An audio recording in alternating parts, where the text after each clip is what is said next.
Halo pemirsa Cokro TV, jumpa lagi dengan saya Ahmad Sahal di Seruput. Saya kali ini merasa senang nih karena tamu yang selalu dulu saya undang itu beberapa bulan kan nggak nongol di Cokro TV ya. Bang Zulfan Lindan. Selamat datang Bang Zulfan. Kan dalam berbulan-bulan di Belanda ya. Bang Ade ini kan juga kita nunggu-nunggu ya Bang Ade ya. Terus kemudian tiba-tiba di pelatih sepak bola ada Patrick Kluivert. Terus Bang Zulfan datang. Ini kita jadi bertanya-tanya. Yang saya dengar begitu. Jadi kedatangan Kluivert itu atas rekomendasi. Jadi ternyata dia berbulan-bulan itu di Belanda itu dalam rangka rupanya. Itu kan sama seperti Pak Jokowi. Apapun yang dilakukan orang salahnya Jokowi. Salawi. Semua salah Jokowi. Dan kemudian juga Bang Ade Armando. Siap. Selamat datang Bang Ade di Seruput. Ini kita mau bicara. Nggak pakai kopi sekarang ya? Iya nggak pakai. Soalnya ini saya teh. Oh iya. dan kan lebih inklusif Bang. Ya. Jadi nggak hanya kopi gitu. Ya. Ada aqua juga. Ada aqua juga. Kok nyebut aqua? Seruput jahe. Ada mineral ya. Air mineral.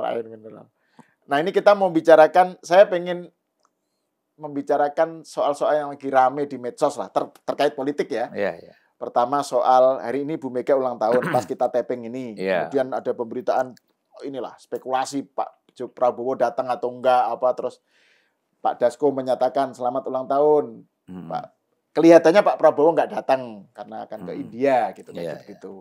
Terus beberapa hari sebelumnya ada survei kepuasan publik terhadap Prabowo Gibran oleh Litbang Kompas yang sangat tinggi. 80,9 ya, 80,9%. Kalau keyakinan tuh 89. Itu artinya kan betul-betul 100 hari yang dianggap memuaskan oleh publik gitu ya. Dan berbagai aspek bidangnya kesejahteraan sosial, soal pertahanan keamanan itu tinggi gitu. Jadi ini sesuatu yang ada soal rencana pertemuan, ada soal survei kepuasan publik yang tinggi terhadap Prabowo. Terus juga soal berita tentang Hasto yang sebelumnya jadi tersangka tapi sudah jadi tersangka tapi nggak kunjung ditahan. Nah, kemudian ada spekulasi nih bahwa Pak Prabowo sudah zoom-zooman, udah kontak sama Bu Mega. Gitu. Pokoknya intinya bahwa hasil pertemuan lewat telepon, lewat Zoom itu kemudian Hasto nggak kunjung ditahan. Yang ini dibantah oleh KPK. Ya. Gitu. Jadi ini saya mau mencoba melis. Malah KPK kan ingin melengkapi dokumennya kan. Makanya kemarin kantornya Hasto digerebek lagi. Beberapa hari ini. Kemarin. Oke. Iya, itu artinya kan banyak peristiwa yang berseliweran ini. Saya nggak tahu bagaimana menjahitnya gitu. Cuma saya membutuhkan penjelasan nih. Tausiah dari Bang Zulfan dan Bang Ade. Kalau beliau ini karena beliau berkontemplasi di selama Belanda. 2 bulan terakhir di Belanda. 3 bulan Bang ya? 2 bulan. 2 bulan ya. Barangkali selama di Belanda itu ada ilham. Silakan Bang Zulfan. Ilham Habibi. Ya kalau saya lihat terutama berkaitan dengan misalnya kasus Hasto ya, kita lihat. Ini kan memang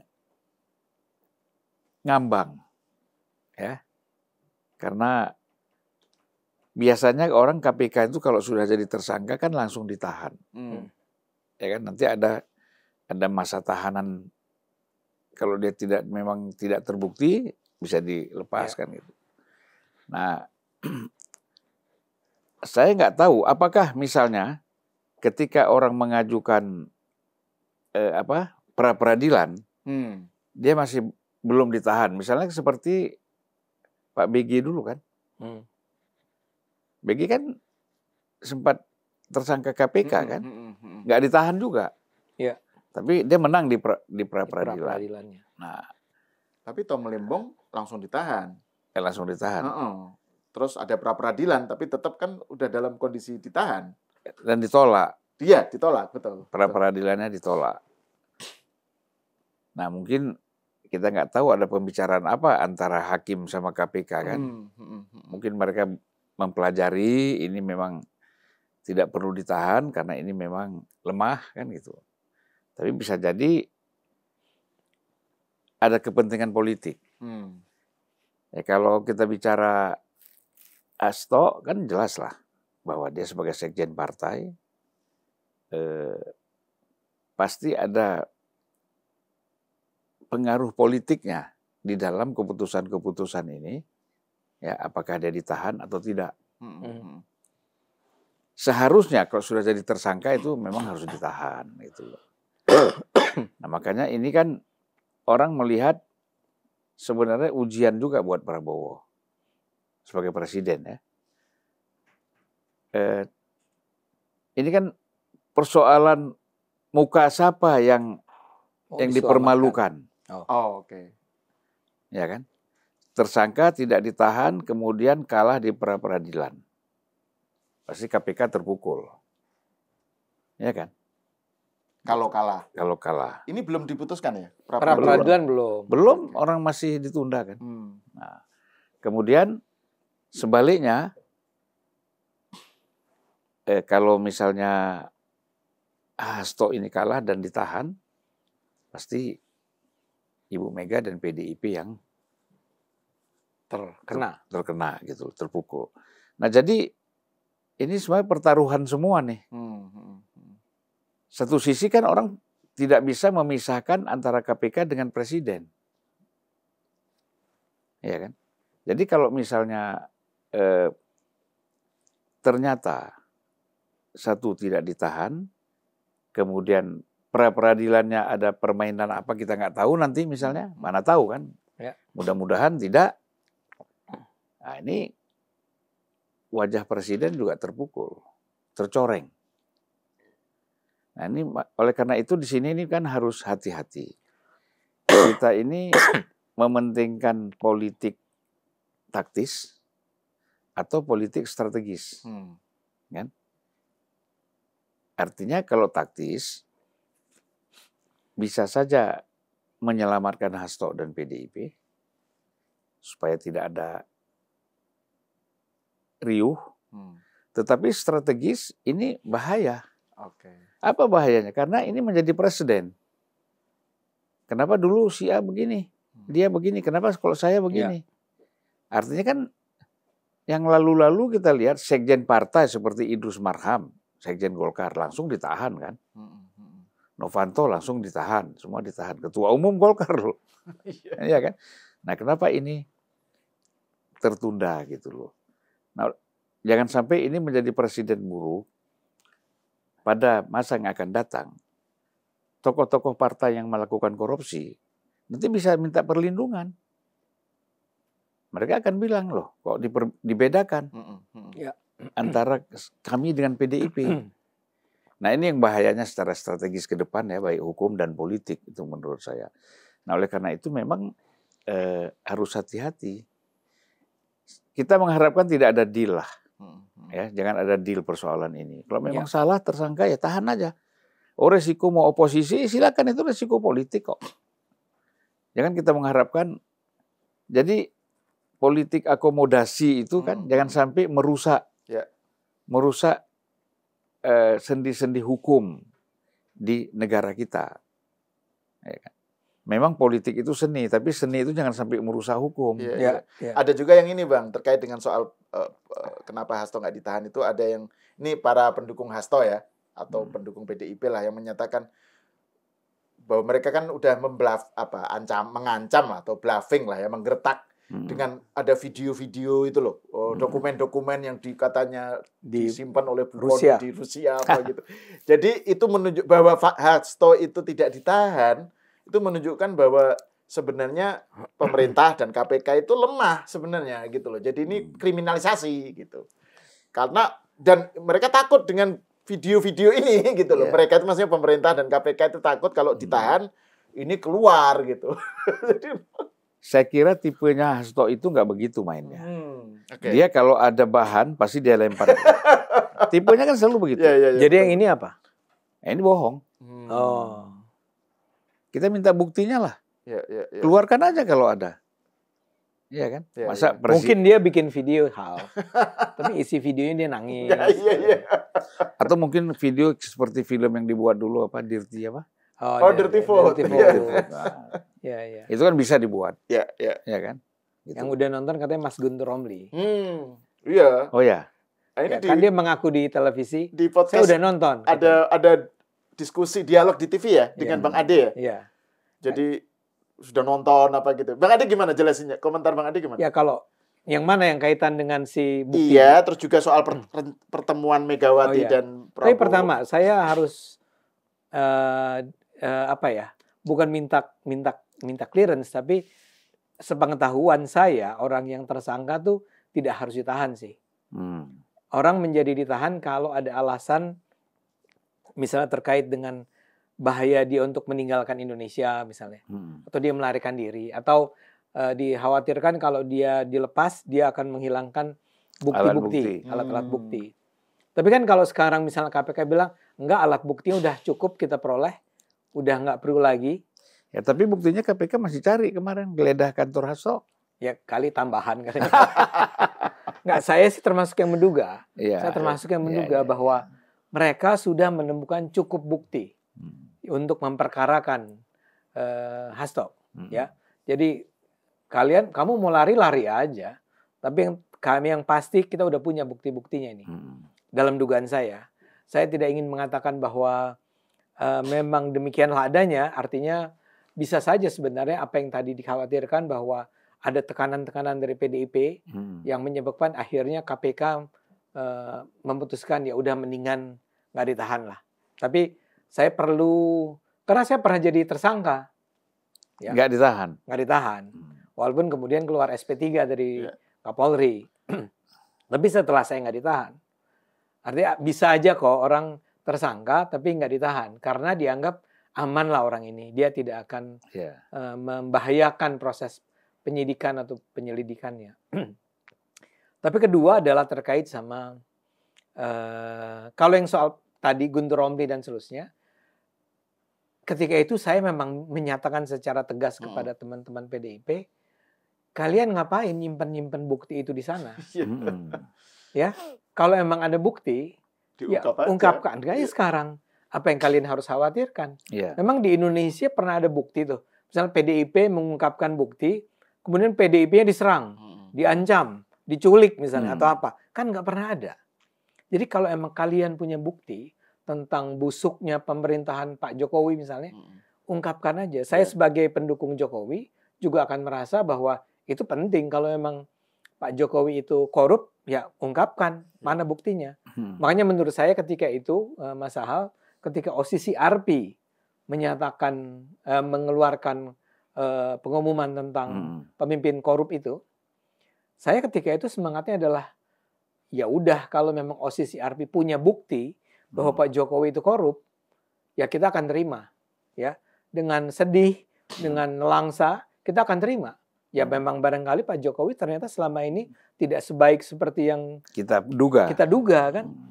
Tapi kan betapa menariknya ketika OCCRP bilang secara menegas 2 kali paling tidak, dia mengatakan kami tidak punya bukti bahwa Jokowi melakukan korupsi selama masa presidensinya. Ditanya lagi sama Tempo, kami tidak punya bukti bahwa dia melakukan korupsi. Kami tidak punya bukti. Di wawancara yang kedua itu, dia menyatakan kami tidak punya bukti bahwa Jokowi mematikan demokrasi. Ini kan yang terus-menerus diulang oleh kelompok-kelompok anti Jokowi yang mengatakan, ya dia memang tidak korupsi uang, tapi dia korupt. Korupnya itu adalah mematikan demokrasi.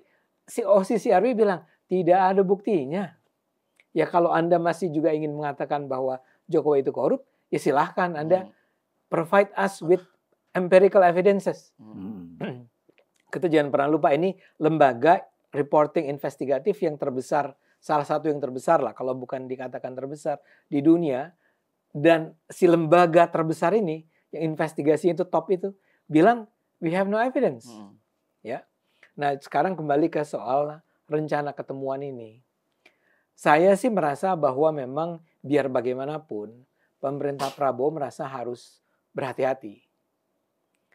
Misalnya dalam kasus Hasto tadi, saya duga sih lebih udahlah kita nggak usah bikin masalah dulu nih. Ya walaupun pasti Prabowo nggak bisa menekan KPK kan, KPK-nya barangkali bersikap ya udahlah kita nggak usah bikin masalah, nanti aja kalau ini udah semakin tegas, ya udah semakin jelas, mungkin Harun Masikunya tertangkap, ya kita bisa melakukan langkah yang lebih tidak menimbulkan kontroversi. Karena kebayang nggak kalau sekarang Hasto-nya ditahan sekarang nih, betapa ramainya suasana politik Indonesia saat ini, ya. Apalagi Bu Meganya lagi ulang tahun, ya. Mungkin ya, saya membayangkan kemungkinan yang ada. Jadi nggak usah terlalu bikin masalah dulu, nggak apa-apa deh. Tapi bahwa Pak Prabowo itu sampai nggak hadir dalam acara ulang tahun, it might give us, itu mungkin memberikan kita messages tentang bahwa saya harus ke India lah ya, harus ke, nggak bisa ditunda sehari Pak. Wah ini penting sekali, saya harus ke India, ketemu Modi kali kata siapa ya. Ini sebuah negara demokrasi terbesar juga, saya harus ke sana.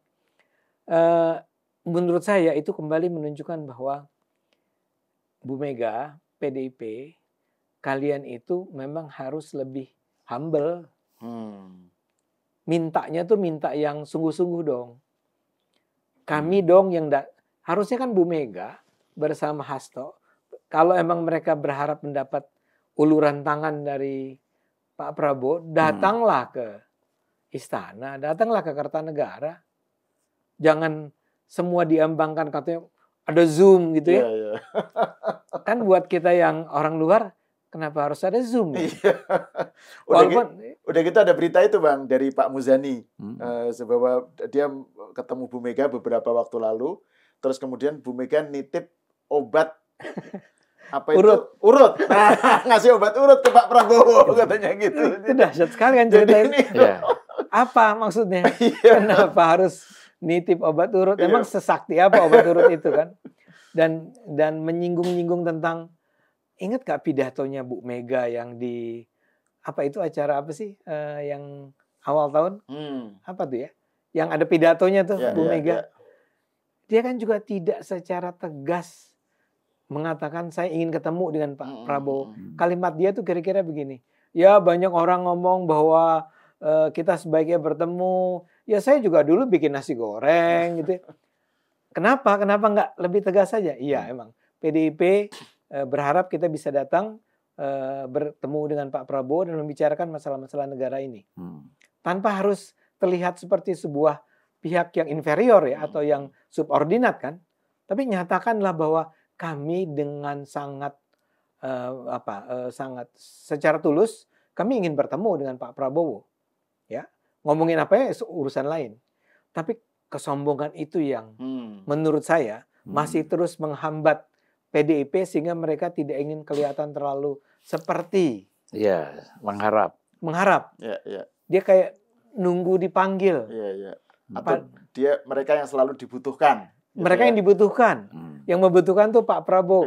Sementara saya membayangkan Prabowo tuh udah berpikir, gue udah menang.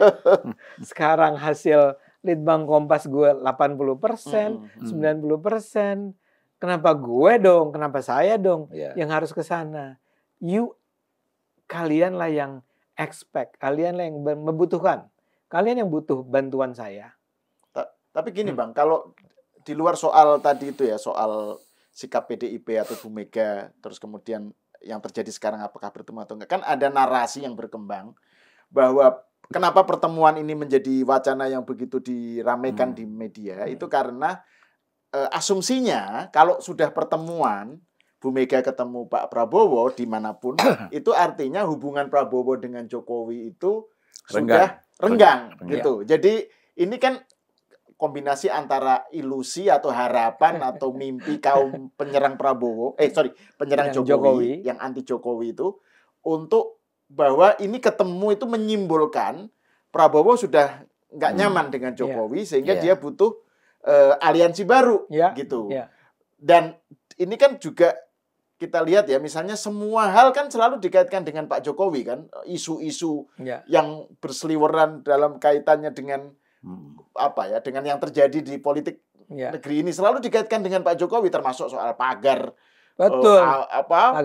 pagar laut, soal macam-macam. Makanya tadi Bang Zulfan kan bilang, ini saya kayak Pak Jokowi, kayak Patrick Kluivert datang aja jadi pelatih, saya yang disalahkan.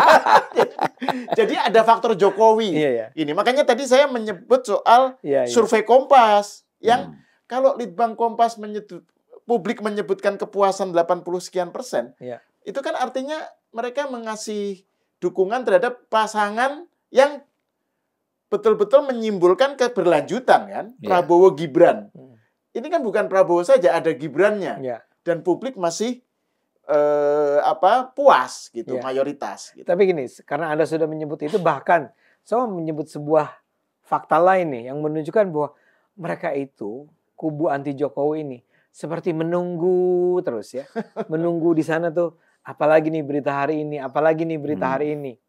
Begitu ini muncul dan angkanya 80%, mereka mengaitkannya dengan dulu tahun 2014 Pak Jokowi itu cuma 60% loh. Tahun 2019 65%. Sekarang 80%. Jadi jauh sekali Prabowo itu di atas Jokowi. Bahkan mereka mengatakan begini, selama ini pendukung Jokowi selalu menganggap Jokowi lah yang terbaik. Sekarang terbukti kalah oleh Prabowo. Buat saya yang pendukung Jokowi itu, astagfirullah, kapan juga kita ngomong cuman Jokowi yang terbaik ya. Kita bahkan senang. Kita sih memang menganggap Jokowi sampai sekarang itu the best, ya. Tapi kalau ada seorang penggantinya yang sama baiknya atau bisa lebih baik dari dia, ya kita sih bersyukur luar biasa lah terhadap itu. Tapi poin saya bukan di soal sayanya nih, soal bahwa kok sempat-sempatnya ya. Kan yang sedang dibicarakan, tuh lihat masyarakat menyambut Pak Prabowo 80%. Nah orang PDIP sempat-sempatnya bilang, ya terbukti sekarang dia jauh di atas Jokowi. Kan si pembuat penelitiannya saja, si Kompas, dalam presentasinya sama sekali nggak menyebut perbandingan dengan Jokowi. Tahun 2014, 2019 kan biasa tuh ya, suka ada grafik itu kan. 2014, 2019, 2024. Ini Kompas sama sekali tidak membuat itu. Ini harusnya dicari-cari nih. Ketemulah angkanya dulu 60, 65 Jokowi, sekarang 80. Relevansinya apa ya? Ya kalau saya melihat begini. Kalau kita pakai istilah dialektika, Pak Prabowo ini kan bukan antitesis dari Jokowi. Persis. Iya kan? Ya. Dia kan berada di dalam tesis itu. Gitu. Nah justru kita harapkan bisa melahirkan sintesis yang positif. Iya kan? Artinya apa? Kompas juga mengatakan bahwa sangat terasa. Di dalam pemerintahan Prabowo ini terasa keberlanjutan. Ya kan? Itu kan salah satu kesimpulannya dari pemerintahan Jokowi yang lalu. Jadi apa yang mau dipisahkan? Nah jadi kalau menurut saya, orang itu harus pelajari juga, kita kan mempelajari juga tipologinya Pak Prabowo misalnya. Prabowo ini sangat ngerti politik, juga berpolitik, tapi orangnya tidak politiking.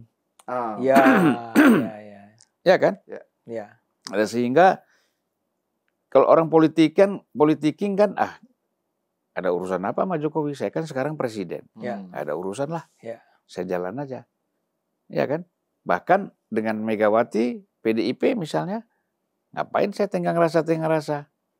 Nggak usah dialog, nggak usah ketemu. Dulu pernah dihianati. Kan itu cara berpikir orang yang politiking seperti itu. Nah, itulah orang-orang yang politiking itu tadi orang-orang yang katakan Bung Adi tadi. Bagaimana upaya memisahkan Prabowo dari Jokowi. Dan itu nggak mungkin terjadi menurut saya. Nah artinya kalaupun itu ada, bukan karena persoalan perbedaan atau ingin meninggalkan atau ingin berpisah. Karena memang kebutuhan. Kan orang bilang ini orang-orang Jokowi disingkirkan loh. Nggak ada. Orang pejabat itu kan ada waktunya. Kalau dia memang 5 tahun, 3 tahun, atau 4 tahun, ada rotasi, ada macam-macam, kan itu biasa. Tapi ini selalu dipolitiking. Dipolitisasi ya. PSN, jadi proyek strategis nasional akan dievaluasi, kata Pak Dasko kan begitu. Bahkan akan dikurangi. Nah, terus itu kan Prabowo sudah mulai warisannya Jokowi. Iya, warisannya Jokowi udah mulai dikurangi gitu. Jadi itu kan selalu ya kan mereka lihat situasi anggaran kita. Betul, iya. Ya kan? Rencana yang lalu kan mungkin diprediksi ada anggaran. Sekarang kan menghadapi realitas, anggarannya nggak ada. Ini bukan masa ini langsung kita bilang ini cara berpikir pendek. Orang bilang itu bukan cara berpikir pendek, sumbu pendek. Kalau sumbu pendek itu gampang meledak. Mercun-mercun cabai rawit itu kan yang kecil-kecil itu. Kalau mercun yang besar kan terbang dulu, dia kan kita lihat cahayanya kan gitu baru. Kembang api itu. Ini mercon bukan kembang api. Ya sumbunya pendek. Semua persoalan dinilai dari sudut pandang kepentingan mereka. Betul. Bukan dilihat kepentingan yang lebih besar, yang lebih jauh. Jadi kan kalau ada keputusan-keputusan Prabowo bukan berbeda, tetapi memang katakanlah seperti PSN ada yang tidak dilanjutkan. Itu kan tadi bukan persoalan kebutuhan, tapi persoalan anggaran. Memang kesanggupannya seperti apa? Jangan kita paksakan. Atau soal IKN, Bang, kan Prabowo bilang akan berkantor tahun 2028 gitu kan. Wah, itu kan IKN ditinggalkan. Ternyata ada berita anggaran IKN dinaikkan atau pokoknya besar lah gitu. Artinya perhatian Prabowo dalam hal IKN tetap konsisten gitu. Tapi yang kayak gini-gini jadi info-info yang bertentangan dengan narasi yang mereka bangun itu diabaikan. Jadi, kayak tadi yang Anda katakan soal pagar laut itu ya. Itu kan betul-betul tidak ada, artinya gini, ya tentu saja itu bisa ada hubungannya dengan pemerintahan Jokowi di tahun 2000 berapa itu 2021 atau apalah ya. Tapi untuk mengatakan bahwa itu adalah kerjaannya Jokowi sebagai barter dengan aguan dengan IKN ya. Kan kamu mengarang bebas ya, nggak punya data, nggak punya cerita, nggak punya empirical evidence-nya, karena tiba aja pada kesimpulan semacam itu. Tapi saya ingat Cak Nun itu ya di dalam satu video saya lihat MH Ainun Najib itu 2018 sudah menyatakan hampir banyak sekali daerah-daerah, provinsi-provinsi yang memang sudah mendapatkan izin, ada orang-orang yang mendapatkan izin untuk menguasai laut kita. Mulai dari disebut NTT, NTB, terus termasuk Jawa Timur, Jawa Tengah, Jawa Barat, dan seterusnya sampai Jakarta. Nah, sehingga dia bilang nanti kita ini dipantati oleh orang asing. Ya kan? Karena mereka menghadap ke laut, pantatnya ke darat. Kan gitu. Dipantati orang asing. Ya tapi kan kita harus lihat. Ini sebenarnya kalau saya lihat begini ya. Memang orang-orang yang inovatif di dalam dunia bisnis itu tidak bisa disalahkan. Ketika mereka memang melihat peluang bagaimana memperindah suatu negara ya, dengan adanya reklamasi. Kan gitu. Singapura itu indah dengan reklamasi. Hong Kong menurut saya jauh di atas Singapura keindahannya juga reklamasi. Ciputra di Makassar itu bangun hotel, bangun perumahan, reklamasi. Yang menjadi persoalan kan ketika reklamasi ini ada rakyat yang tergencet. Betul. Kan gitu, tidak memperhatikan kepentingan dan kehidupan rakyat. Nelayan ya. Nelayan, ini yang terjadi misalnya di Jakarta, Banten, Tangerang, gitulah. Nah kalau daerah lain kan tidak. Kenapa di Bekasi orang nggak ribut? Ya karena memang tidak ada nelayan, tidak ada petani di situ yang tersingkirkan, yang terjepit. Nah jadi persoalannya itu. Kalau saya lihat, reklamasi itu kan hal biasa. Belanda itu, saya kira 30% negaranya itu reklamasi. Nggak ada yang ribut. Nah jadi kalau kasus yang di sini saya lihat, kasus Tangerang, ini memang tidak memperhatikan, tidak peduli kepada kehidupan rakyat.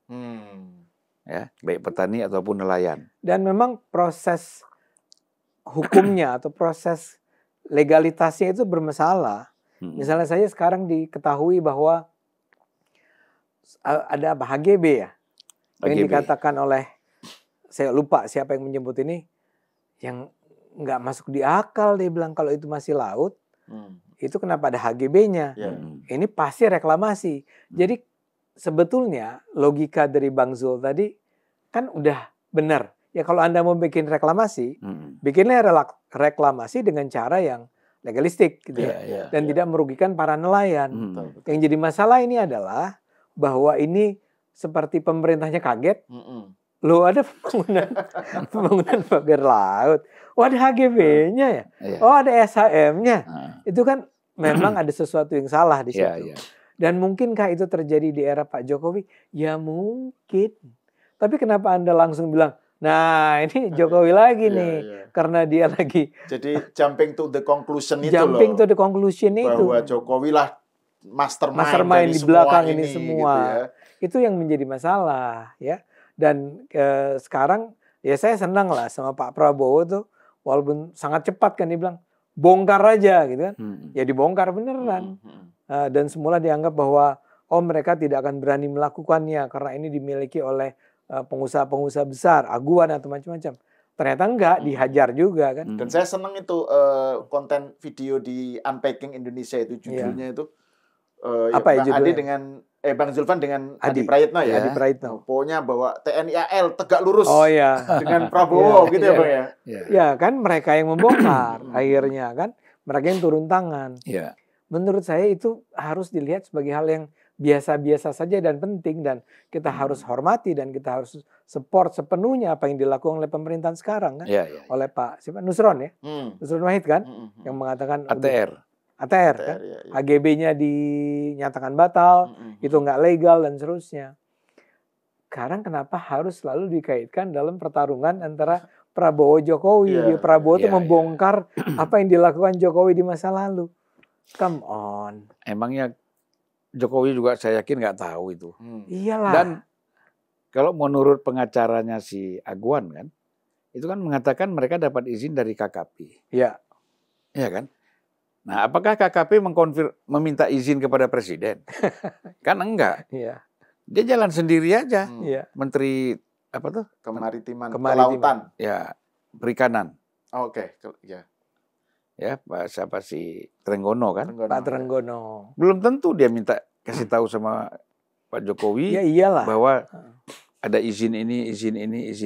Nah, jadi menurut saya dia juga jalan sendiri aja.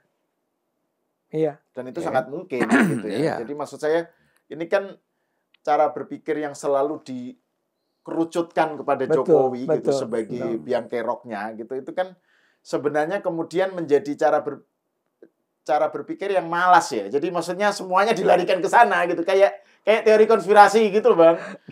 Mungkin terlalu rajin. Iya, atau terlalu rajin gitu. Jadi itu yang saya bilang, itu kayak orang-orang itu menunggu di luar panggung gitu ya. Di luar gedung, di luar pemerintahan. Apalagi nih yang kita bisa hajar. Cuman yang dia ingin hajar tuh ya Jokowi. Dan ya ini kan faktor kebencian, ya, ketidaksukaan. Macam-macam numpuk di situ kan. Nah akhirnya pikirannya itu sudah gak mempermudah aja. Pokoknya kalau ada masalah ini Jokowi ini pasti. Ini pasti. Jadi dan sekarang yang paling memuakkan kali ya adalah bahkan mereka itu ada pembenci Jokowi ini, Jokowi haters ini, itu sebetulnya sudah dimulai sejak lama, tapi sekarang muncul lagi nih. Serangan tidak hanya ditujukan kepada Pak Jokowi, tapi pertama ke Bu Iriana. Kedua kepada putra-putranya, yaitu salah satu yang terbaru nih Kaisang. Bu Iriana misalnya, Bang Zul ketika di Amsterdam mungkin nggak tahu nih ya. Muncullah isu yang menurut saya sangat tidak masuk akal dan sangat menjijikkan. Tuduhan bahwa Bu Iriana itu skandal seks. Dengan istilah yang kasar sekali ya. Terong. Terong itu punya affair. Terong dan kue apa gitu ya. Yang menggambarkan kemaluan pria dan kemaluan perempuan. Itu diangkat oleh mereka. Dan yang menyebutnya antara lain orang selevel Bu Kony. Mungkin dia pernah gitu kali. Saya nggak berani komentar kalau soal ya mungkin. Kok dia tahu? Saya mau bilang saya nggak berani komentar. Ya. Saya pengen komentar Bang Zul ya terhadap itu ya. Tapi kan nggak enak ya karena kita nggak lagi bicara gosip nih kan. Tapi Bu Iriana dihina dengan cara seperti itu. Ya bahkan ya ada beberapa orang lain lah yang menyebut nama Bu Iriana. Ayolah, Anda ingin menghajar Pak Jokowi, itu aja menurut saya kalau Anda mau kritik Pak Jokowi secara lurus, secara benar gitu ya kritik aja, bongkar. Kalau itu ternyata bohong ya kita lawan kan. Tapi sekarang Anda mulai bergerak pertama ke Bu Iriana dengan cara yang sangat memalukan, rendah betul menurut saya cara mereka mengajarnya. Kedua, Kaisang itu dibuat gambarnya seolah-olah ada foto di mana dia menggunakan sebuah baju jaket atau kaos dengan tulisan putra finalis koruptor OCCRP. Itu pertama sudah bohong, nggak ada dia finalis koruptor OCCRP. OCCRP tidak pernah menyebut si Jokowi adalah koruptor atau terduga koruptor sama sekali enggak. Kedua sebetulnya foto itu bohong. Jadi itu IT. Bukan IT lah. Ini sih gampang aja. Ya, editan lah. Gitu. Editan dibikin seolah-olah dia punya kaos tulisannya semacam itu. Menurut saya, kenapa Anda harus serendah itu ya? Saya misalnya ada siapa dosen UIN itu? Bukan UIN, UNJ. Ya, Ubaidillah itu. Badrun. Ya buat saya dia juga mengada-ada. Tapi paling tidak gini. Dia melaporkan Kaisang ke KPK terkait jet itu. Ya buat saya sih menggelikan. Tapi itu jalan yang benar. Anda mengadukannya ke KPK. KPK kan bisa saja menerima atau menolak. Ya. Tapi kalau ini Anda bikin gambar itu. Ya, seolah-olah Kaisang itu sedemikian kurang ajarnya sehingga dia mengejek lawan-lawan Jokowi dan mengatakan bahwa nih gue dong putra koruptor ya. Tanpa ada rasa malu sedikit pun. Itu semula saya kaget ya bahwa gila ini Kaisang melakukan ini. Tapi ternyata terbukti itu rekayasa. Ya. Jadi udah kemana-mana nih. Udah ke mela-mela Jokowinya, terus ternyata Jokowi nggak mempan nih. Karena Jokowi cuma ketawa-ketawa aja. Kayak kasus OCCRP. Kan Jokowi cuma bilang ya buktikan aja. Ya. Tapi kemudian orang-orang menggambarkan Jokowi marah. Panik. Ketemu sama Sri Sultan. Nah, ya, itu Sri Sultan. Tafsirnya rame banget itu soal batiknya, soal pakaiannya itu. Jadi nah ini cerita saya nih. Jadi saya diwawancara oleh sebuah majalah yang berusaha, sebetulnya intinya wawancara itu adalah bertanya pada saya, what do you think? Apa pendapat Anda mengenai OCCRP? Yang saya jelaskan kan. Tapi yang menarik adalah pertanyaan, ini ada, jadi sikap saya ini, sikap Sahal, sikap Andi Budiman dari PSI yang membela Pak Jokowi, itu karena perintah Jokowi bukan? Kita bilang kita nggak tahu, nggak pernah dengar kita. Yang saya tahu kita ngobrol, Sahal ngobrol, Andi ngobrol, dan kita bikin podcast yuk, gitu kan. Jadi itu inisiatif kami. Kemudian dia tanya begini lagi Hal, itu diperintah oleh Kaisang nggak? Nggak ada. Ini kita bicara tentang podcast kita bertiga, saya, Bang Ade dan Andi Budiman di Seruput. Jadi, tapi poin saya adalah mereka ingin sekali menggambarkan bahwa, kalimat si wartawan kemudian gini, karena saya dengar Pak Jokowi itu marah sekali dengan OCCRP. Ya mungkin marah, saya nggak tahu. Tapi yang jelas, kalau dia marah dan dia memerintahkan kami, tidak ada ya. Atau Bung Adi tanya, kapan ya dia marah? Kapan dan di mana? Anda kan wartawan. Ada apa? 5W 1H. Iya, harusnya gitu. Ya, betul. Tapi kalimat dia gampang. Kabarnya Pak Jokowi marah dan memerintahkan agar menyerang balik gitu kan. Ya nggak ada. Ya at least gini. Mungkin ada, mungkin enggak. Tapi kami enggak ya. Kami tidak tahu. Nah tapi kemudian memang beredar tuh narasi-narasi. Pak Jokowi marah, panik, apalah ya. Saya nggak tahu apa bahasa lain yang digunakan terhadap pemberitaan OCCRP itu. Padahal yang kita tahu ya di depan layar kamera itu Pak Jokowi hanya nanya kan, korupsi apa? Itu Pak katanya Bapak koruptor bla bla, dan dijawab ya kasih aja buktinya mana. Iya. Bukan hanya marah dan panik, jadi narasinya itu Pak Jokowi marah dan panik, terus juga kecewa karena pemerintahan Prabowo nggak belain. Jadi Jokowi diserang itu malah Pak Prabowo dan Jokowi pada Kimples itu diem semua gitu Bang. Jadi betul itu ditanya juga itu. Menurut Anda gimana tuh? Ya saya nggak tahu, kita aja juga nggak tahu. PSI aja nggak ada perintah. Ayo ya PSI bersikap ya. Kan biar gimana pun saya masih di dalam PSI kan. Nggak ada tuh perintah dari siapapun. Cuman kita betul-betul ngobrol. Kacau nih OCCRP nih ya. Artinya pemberitaan mengenai OCCRP di Indonesia kacau nih. Yuk kita kita ngobrol. Jadilah diskusi itu. Tapi mereka membayangkan itu adalah perintah untuk menyerang balik kelompok-kelompok tersebut. Dan mereka tuh mengulang-ulang terus bahwa Jokowi itu menurut OCCRP adalah salah satu pemimpin terkorup di dunia. Saya jadi ingat, Anda pasti tahulah ya, menteri propagandanya Jerman. Goebbels. Joseph Goebbels. Karena saya belajar komunikasi, itu salah satu yang saya ingat sekali. Pernyataan Goebbels itu adalah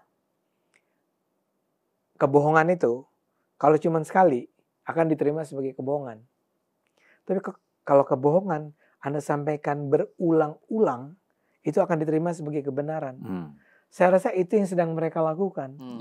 Jadi tidak sedikit pun mereka mau mengoreksi ya narasi mereka di awal bahwa OCCRP menyatakan bahwa Jokowi adalah salah seorang koruptor di dunia. Itu udah dibantah oleh OCCRP. Tapi kalau itu diiyakan, kan jadi baik dong namanya Jokowi. Maka mereka terus menerus. Sampai akhirnya kita juga terus menerus harus menjawab. Itu memang ada target kan. Bagaimana mempermalukan Jokowi. Kemudian mereka bisa mempengaruhi pemerintahan Prabowo, lalu ada tindakan atau sanksi hukum kepada Jokowi. Ya kan? Atau paling sehingga mereka bisa lakukan apa saja terhadap Jokowi dan keluarga, lalu pemerintah tidak akan mengambil tindakan apa-apa. Itu kan harapannya seperti itu. Tapi kan itu sebenarnya percuma. Bagus mereka mikir-mikir yang lain lah. Ngapain mikir-mikir ini? Ya kan? Koni udah profesor, doktor, katanya udah ngajar di Saint Petersburg. Ya udah tingkatkan aja ilmu kamu ke sana yang kemudian balik bermanfaat. Ya kan? Yang lain-lain juga seperti itu. Jadi dosen yang baik, ngajar mahasiswa yang baik. Ya kan? Nah, kawal pemerintahan Prabowo sekarang. Ya kan? Kawal pemerintahan Prabowo sekarang. Kalau Anda lihat tidak bagus, apa yang tidak positif dari pemerintahan Jokowi, ya kan? Jangan sampai itu terjadi pada masa Prabowo. Ya dikawal Prabowo ini, disampaikan ini. Tapi yang objektif. Jangan isu, jangan gosip gitu loh. Harusnya kan gitu yang mereka lakukan. Tapi memang kalau udah kehilangan akal sehat susah, Bung Adi. Orang kalau udah kehilangan akal sehat, itu yang main kan emosi. Padahal kita kan diajarkan hati boleh panas tapi kepala dingin. Ini itu, dia tuh balik. Betul. Ya kan? Hatinya dingin, kepala panas atau dua-duanya panas. Dua-duanya panas. Yang disebut Bang Zulfan tadi bahwa ada target itu, bahwa ini narasi yang semacam ini punya target tertentu sehingga yang data atau info atau evidence yang menolak atau menyelisihi narasi ini diabaikan gitu karena targetnya memang itu gitu Bang. Seperti Bung Ade bilang tadi, propaganda. Iya kan? Bahkan ada sebuah narasi yang lagi-lagi kita terpaksa ngomong tentang orang ya. Karena ini datang dari berbagai orang bahkan dengan tingkat pendidikan yang tinggi, orang-orang yang terpandang kayak tadi Bu Koni itu kan seorang profesor di Saint Petersburg kan. Maksud saya ini agak beda sama Novi Bule itu loh. Tahu kan? Ya ada seorang apa sih namanya influencer lah yang perempuan yang sangat PDIP dan sangat berani kalau ngomong. Itu lain lah. Koni itu udah profesor. Tapi karena kebenciannya seperti Anda katakan tadi, itu akhirnya dia tiba pada soal hati-hati ya Bu Iriana. Sampai begitu dia ngomongnya. Nah, jangan tenang-tenang aja Bu Iriana. Jangan tenang-tenang aja Bu Iriana. Ini ada satu, Pak. Siapa? Refli Harun. Oh. Kan dia juga doktor kan ya? Profesor juga. Profesor juga, doktor juga. Seorang ahli hukum juga kan? Ahli tata negara. Ahli tata negara. Dia sampai sebuah teori yang kalau Anda dengar, saya yakin Anda merasa, ayolah Bung Refli. Dia bilang begini, soal tadi ya, soal bahwa Prabowo itu harus diselamatkan. Dari siapa? Dari Jokowi. Tapi kan Jokowi sebetulnya udah nggak ada. Jadi ada anaknya. Selamatkan dari Gibran. Nah karena itu, ini akan terus mengganjal nih. Karena itu masuknya nanti PDIP ke dalam. Nah itu betul. Pemerintahan Jokowi itu harus menyingkirkan Gibran dengan cara mengganti Gibran dengan Puan. Bisa nggak itu dilakukan?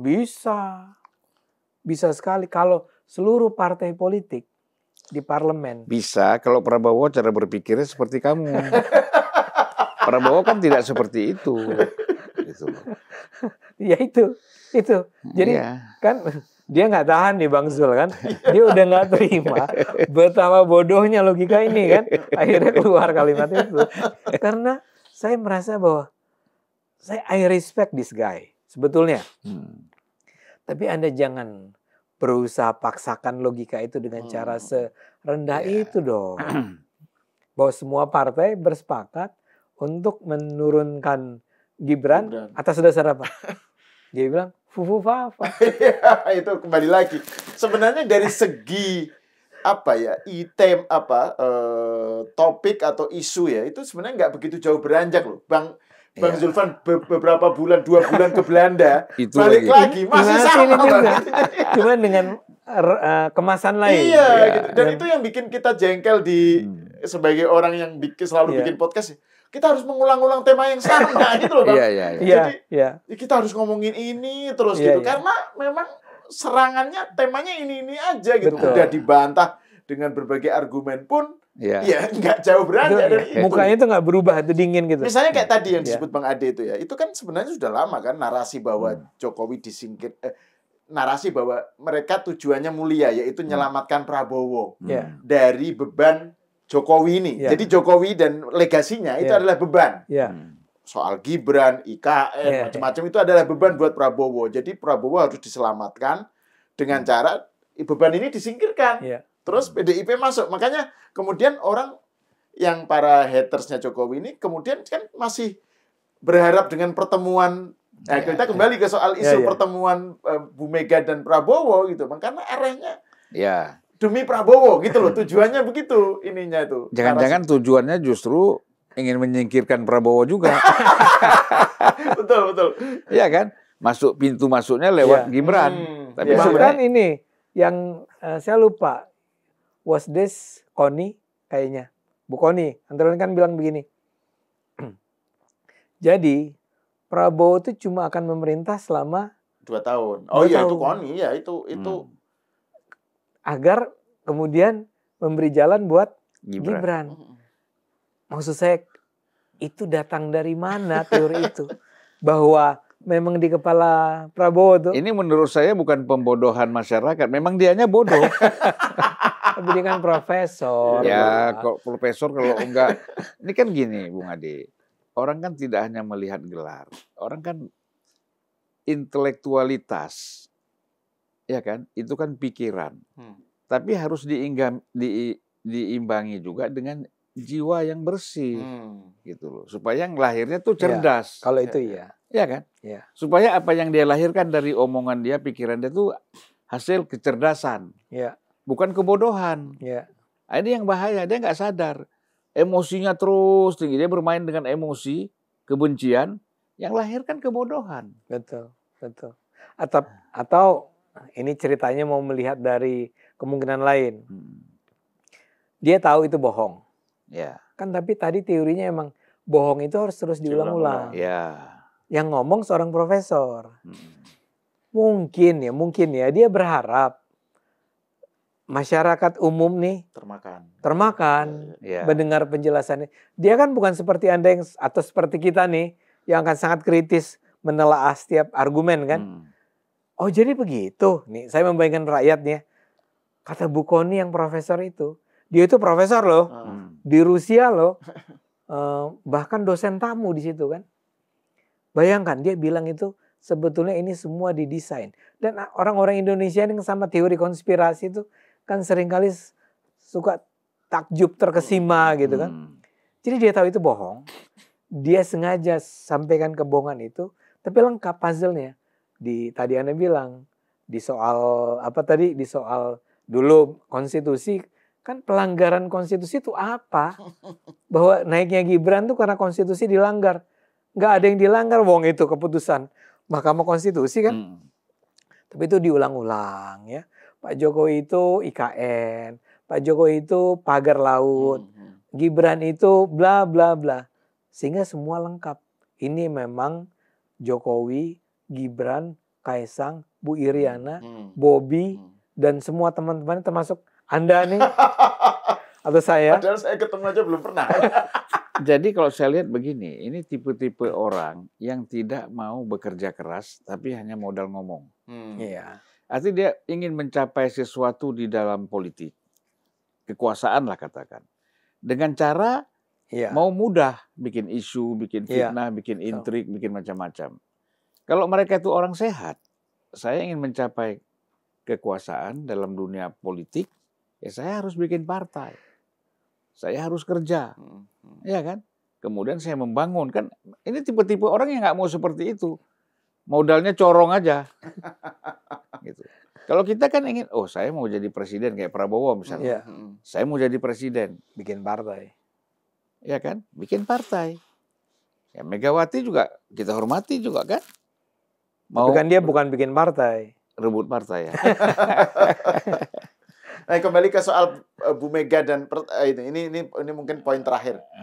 Saya pengen Bang Julvan soalnya belum komentar nih soal ini. Kan sebelumnya kan Bu Mega bilang bahwa Kongres nanti akan diacak-acak gitu kan, akan diawut-awut gitu kan. Jadi makanya saya harus jadi ketum PDIP lagi gitu kan, karena ada orang yang mengambil alih gitu, apa merebut gitu. Terus kemudian ini terkait dengan, yaitu lagi-lagi terkait dengan serangan terhadap Jokowi. Nah, terus kemudian ada pertemuan nih Bang, rencana pertemuan yang jadinya kapan kita nggak tahu antara Prabowo dengan Bu Mega gitu. Nah, menurut Bang Zulfan nih, ini sebagai orang yang tahu dalemannya PDIP dan pernah dekat dengan Bu Mega, ini apa yang sebenarnya terjadi nih di PDIP kaitannya dengan Prabowo dengan Jokowi? Kalau saya lihat begini, yang pertama ya, dalam konteks tadi Ibu Mega akhirnya memutuskan dia harus maju lagi misalnya. Ini memang ada orang-orang yang mereka bisa hidup dan bertahan dan bisa besar di PDIP dengan adanya Bu Mega. Oke. Nah, akhirnya mereka masukkanlah pikiran-pikiran segala macam isu, intrik kepada Ibu, ya kan, bahwa Jokowi ingin men-take over di Kongres ini, akan diganggu, akan diintervensi misalnya. Nah, karena apa? Mereka ketika Ibu Mega tidak menjadi ketua umum lagi, misalnya digantikan oleh Puan, mereka nggak nyaman. Oke, Iya kan? Iya. Satu mungkin Puan lebih fresh, lebih bisa menerima info tapi selektif, ya kan? Kalau Ibu kan masih pendekatannya emosional, itu dimanfaatkan gitu loh. Nah oleh karena itu saya melihat bahwa orang-orang seperti ini bahaya yang ada di PDIP.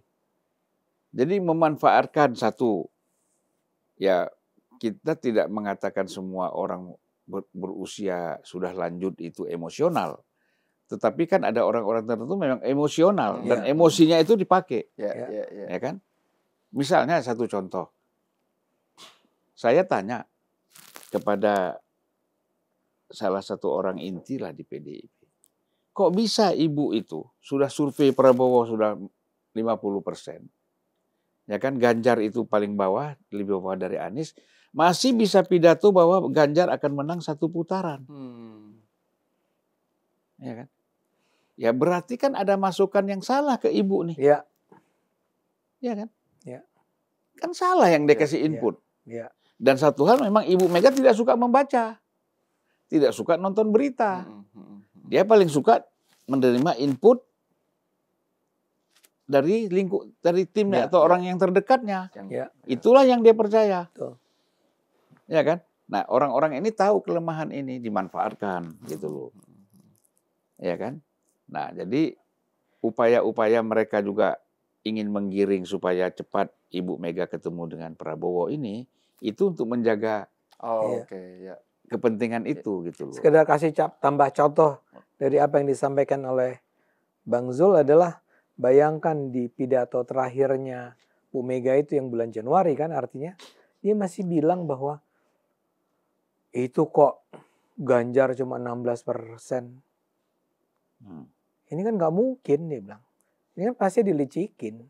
Saya mau tuh belajar dari orang yang bisa bikin Ganjar cuma 16%. Iya. Jadi bayangkan. Ini Januari 2025 ini ya? 2025 itu kan artinya berapa? Hampir setahun yang lalu kan? Apanya? Pemilunya, pilpresnya. Ya Maret kan? Sudah setahun yang lalu. Iya kan Maret, Februari kan?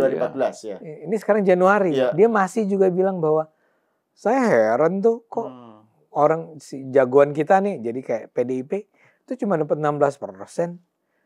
Artinya memang dia betul-betul percaya ini ada sebuah kelicikan, kecurangan yang menyebabkan. Itu karena disampaikan persis ke dia begitu. Dia kan nggak sempat melihat, misalnya kan, kenapa Ganjar sampai dulu lebih tinggi dari Prabowo? Ya kan? Jauh kan? Karena kan ada Jokowi di situ. Ya. Harusnya kan dikasih, Bu, ini dulu kita besar karena ada Jokowi di sini. Setelah Jokowi tarik diri dari PDIP dan Ganjar, dukung Prabowo, suaranya pindah ke sana. Ada Gibran lagi di situ, ya kan? Kan logik aja. Jadi mereka tuh kalau kalah tuh terus cari kambing hitam. Sementara sekarang kambing hitam makin susah. Yang banyak kambing belang kan. Ini menarik. Jadi kalau dalam bacaannya Bang Zufan, ada sekelompok orang di PDIP yang justru diuntungkan kalau Bu Mega tetap ketum gitu ya. Iya, tetap. Makanya muncul Hasto Sekjen, ini ketum, ini. Mereka akan mendapatkan berkah dari situ. Kalau diganti dengan Puan, berkahnya hilang. Karena ganti orang baru lagi masuk nih. Hampir di setiap partai begitu. Saya yakin juga di Nasdem seperti itu. Ya kan? Di Nasdem, kemudian ya mungkin di Gerindra juga seperti itu. Karena nggak riuh aja, nggak muncul. Nanti akan muncul itu.